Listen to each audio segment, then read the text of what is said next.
I grew up in Orlando, Florida. I was the son of an aerospace engineer.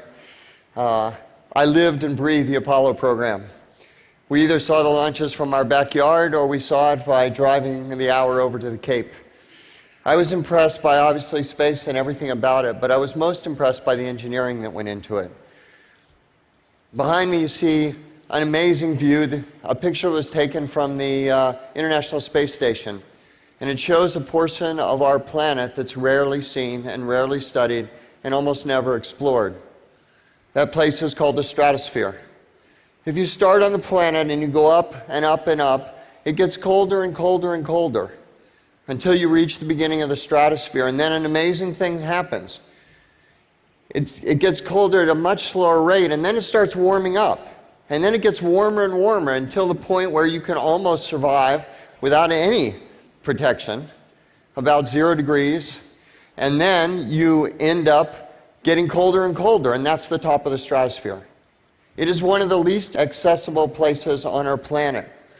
Most often when it's visited, it's by astronauts that are blazing up at it at probably several times the speed of sound, and they get a few seconds on the way up, and then they get this blazing ball of fire coming back in on the way back in. But the question I asked is it possible to linger in the stratosphere? Is it possible to experience the stratosphere? Is it possible to explore the stratosphere? I made a phone call to, I studied this using my favorite search engine for quite a while, about a year, and then I made a scary phone call.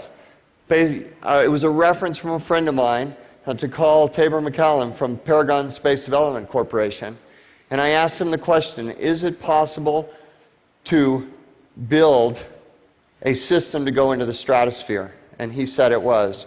And after a period of about 3 years, we proceeded to do just that. And on October 24th of last year, in this suit, I started on the ground. I went up in a balloon to 135,890 feet, but who's counting? Came back to Earth at speeds of up to 822 miles an hour. It was a 4-minute and 27-second descent. And when I got to 10,000 feet, I opened a parachute and I landed.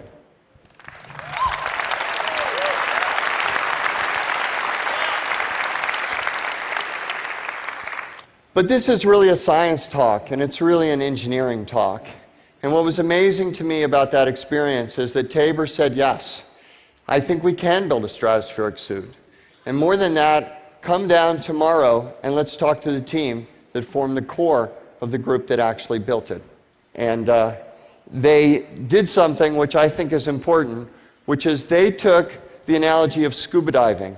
So in scuba diving, you have a self-contained system. You have everything that you could ever need. You have a scuba tank. You have a wetsuit. You have visibility. And that scuba is exactly this system, and we're going to launch it into the stratosphere. 3 years later, this is what we have. We've got an amazing suit that was made by ILC Dover. ILC Dover was the company that made all the Apollo suits and all the extra vehicle activity suits. They had never sold a suit commercially, only to the government. But they sold one to me, which I'm very grateful for. Up here we have a parachute. This was all about safety. No one on the team, or everyone on the team knew that I have a wife and 2 small children, 10 and 15, and I wanted to come back safely. So there's a main parachute and a reserve parachute, and if I do nothing, the reserve parachute's going to open because of an automatic opening device. The suit itself can protect me from the cold. This area in the front here has thermal protection. It will actually heat water that will wrap around my body. It has 2 redundant oxygen tanks. Even if I was to get a 1/4-inch hole in this suit, which is extremely unlikely, this system would still protect me from the low pressure of space. The main advantage of this system is weight and complexity. So the system weighs about 500 pounds. And if you compare it to the other attempt recently to go up in the stratosphere, they used a capsule. And to do a capsule is an amazing amount of complexity that goes into it, and it weighed about 3,000 pounds. And to raise 3,000 pounds to an altitude of 135,000, which was my target altitude, it would have taken a balloon that was 45 to 50 million cubic feet. Because I only weighed 500 pounds in this system, we could do with a balloon that was 5 times smaller than that. And that allowed us to use a launch system that was dramatically simpler than what needs to be done for a much larger balloon. So with that, I want to take you to Roswell, New Mexico on October 24th. We had an amazing team that got up in the middle of the night.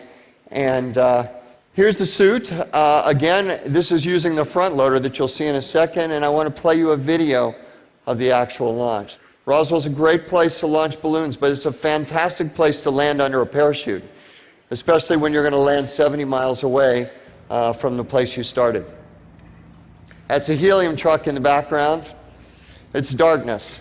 I've already spent about an hour and a half pre-breathing, and then here you see the suit going on. Takes about an hour to get the suit on. Astronauts get this really nice, air-conditioned van to go to the launch pad, but I got a front loader. You can see the top, you can see the balloon up there. That's where the helium is. Clear from 15 miles. This is Dave clearing the airspace with the FAA for 15 miles. And there we go.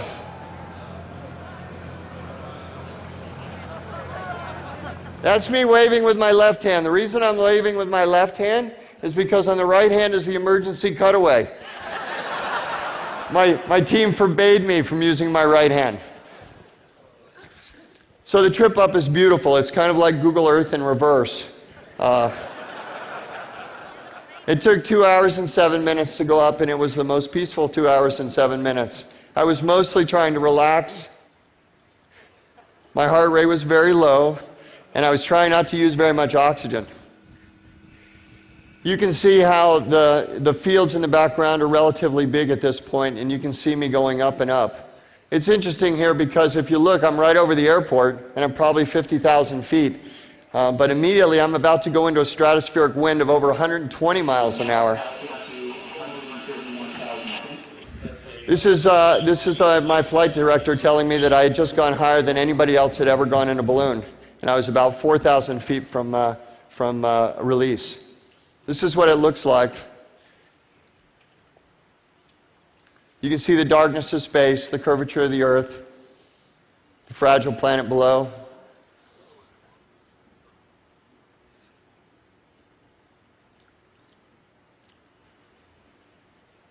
I'm practicing my emergency procedures mentally right now. If anything goes wrong, I want to be ready. And the main thing that I want to do here is to have a release and fall and stay completely stable. Everyone ready? Yes. On my mark. 5, 4, 3, 2, 1.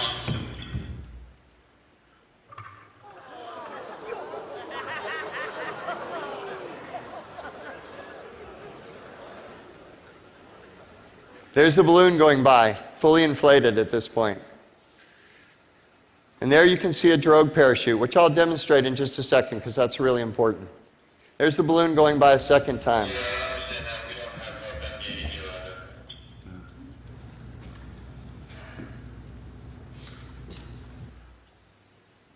Right now I'm about at the speed of sound. There's nothing for me to tell it's the speed of sound.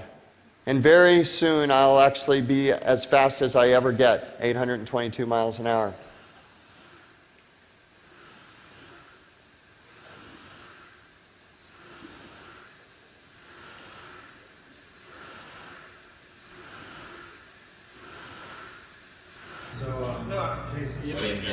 We lost the data. Yeah. So now I'm down low right now, and you can basically see the parachute come out right there. At this point, I'm very happy that there's a parachute out. I thought I was the only one happy, but it turns out Mission Control was really happy as well. The really nice thing about this is the moment I opened, I had a close friend of mine, Blickies, my parachute guy. He flew in another airplane, and he actually jumped out and landed right next to me. He was my wingman on the descent. This is my landing, but it's probably more properly called a crash. I hate to admit it, but it wasn't even close to my worst landing.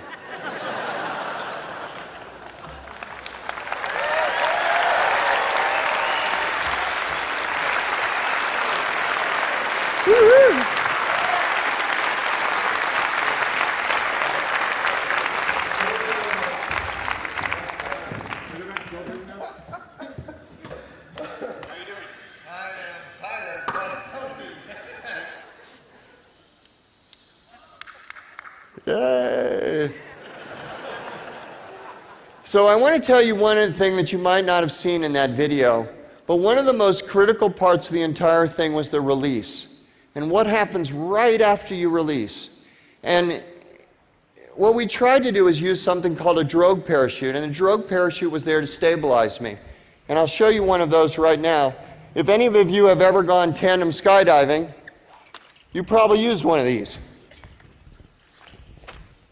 But the problem with one of these things is right when you release, you're in zero gravity. So it's very easy for this to just turn right around you. And before you know it, you can be tangled up or spinning. Or you can release this drogue late, in which case what's happening is you're going down at 800 miles an hour, and this thing is going to destroy itself and not be very useful. But the guys at United Parachute Technology came up with this idea. And it was a roll that looks like that, but watch what happens when I pull it out. It's forming a pipe. This pipe is so solid that you can take this drogue parachute and wrap it around, and there's no way it will ever tangle with you. And that prevented a very serious potential problem. So nothing is possible without an amazing team of people. The core of this was about 20 people that worked on this for the 3 years, and they were incredible. People asked me what the best part of this whole thing was, and it was a chance to work with the best experts in meteorology and ballooning and parachute technology and environmental systems and high-altitude medicine. It was fantastic. It's an engineer's dream to work with that group of people. And I also, at the same time, wanted to thank my friends at Google, both for supporting me during this effort and also covering for me in the times that I was away. But there's one other group I wanted to thank, and that's my family. Yay!